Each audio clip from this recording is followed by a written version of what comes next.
Hi, I'm Andy Nabreski, and today I'm going to show you how to debone a flounder. We have a lovely winter flounder we caught yesterday out in Cape Cod Bay. Tonight I'm going to prepare it. I'm going to bake it in the oven. I'm going to fill it with stuffing. But in order to do that, we need to get the bones out first. So this is an interesting technique, and when we're done, this fish will be about 95% boneless. The first step is going to be to scale the fish. They do make a certain tool for this. I've never used one. I've always just used a regular old butter knife. We're going to grab the fish by the head and just start scraping from the tail towards the head.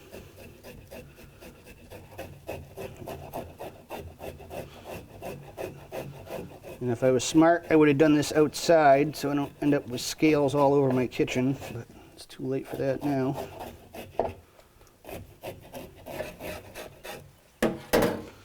Give her a quick rinse.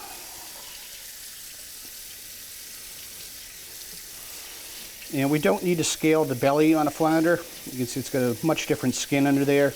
And when we serve this, the skin's going to be on the very bottom. We're not going to eat that. You just got to make sure you get all the scales off the top if you feel it. Looks like we did miss just a couple there.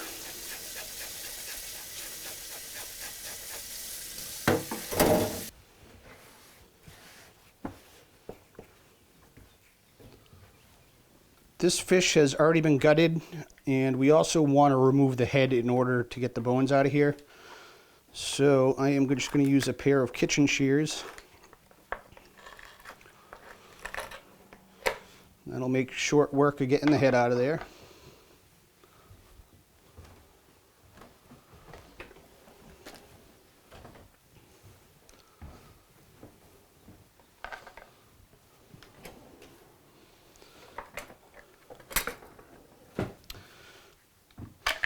I'm going to get my trusty 9-inch Dexter fillet knife. You need a long knife for this.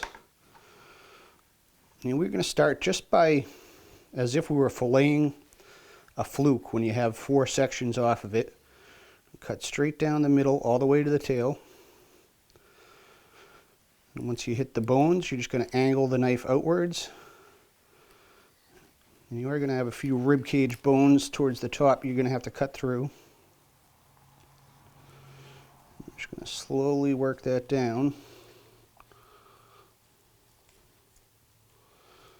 And we don't want to go all the way through the skin.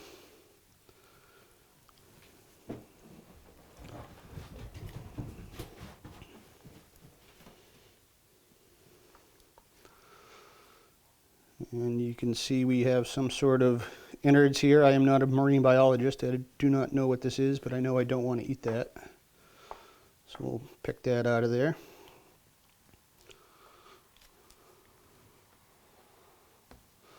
Now we're going to repeat on the second side. Just need to get past the backbone and then just start slowly working along the ribs.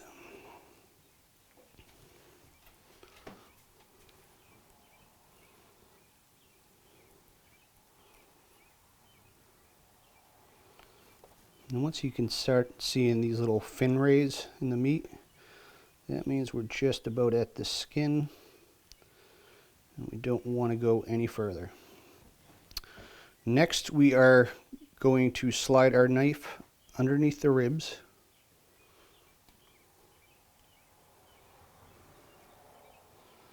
A little tricky getting past this first set of bones. You just want to angle your knife upwards. Work that right up to the backbone, all the way down to the tail. Flip our knife around. Once again, we're going to want to angle it upwards towards the rib bones. And just take your time and slowly work that right to the edge.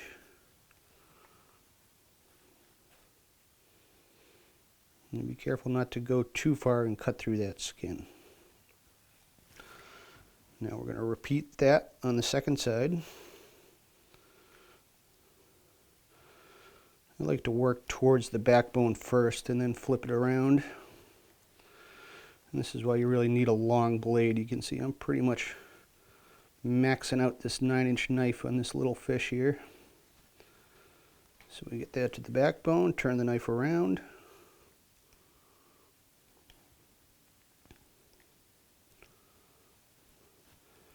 All the way down to the tail. Keep the knife angled slightly upwards.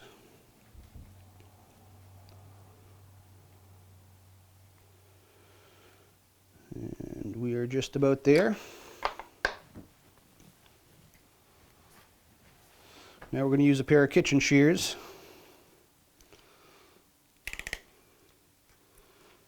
These bones are pretty thin. These are going to go right through.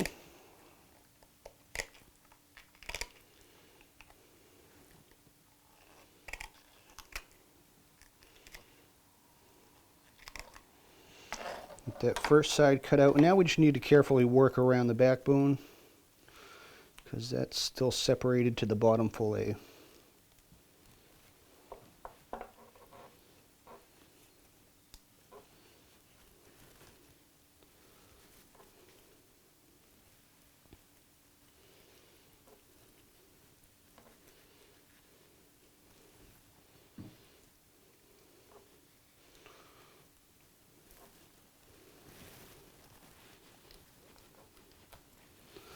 One little bone in the rib cage that you got to get around. Now this guy should just pop right out.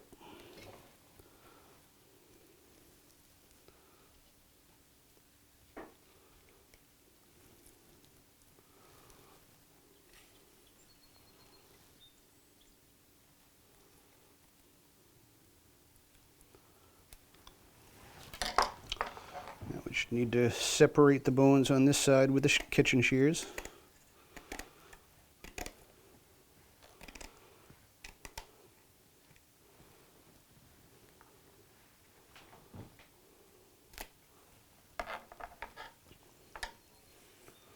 That thing out of there.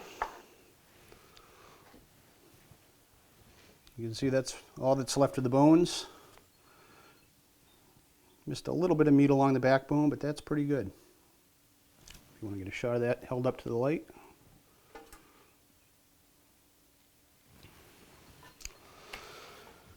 So now we have a perfectly deboned winter flounder.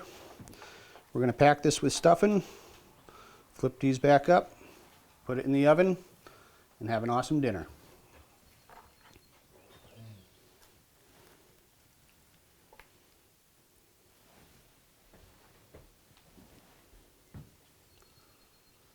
There you have it, a deboned flounder. This same technique works just as well with fluke.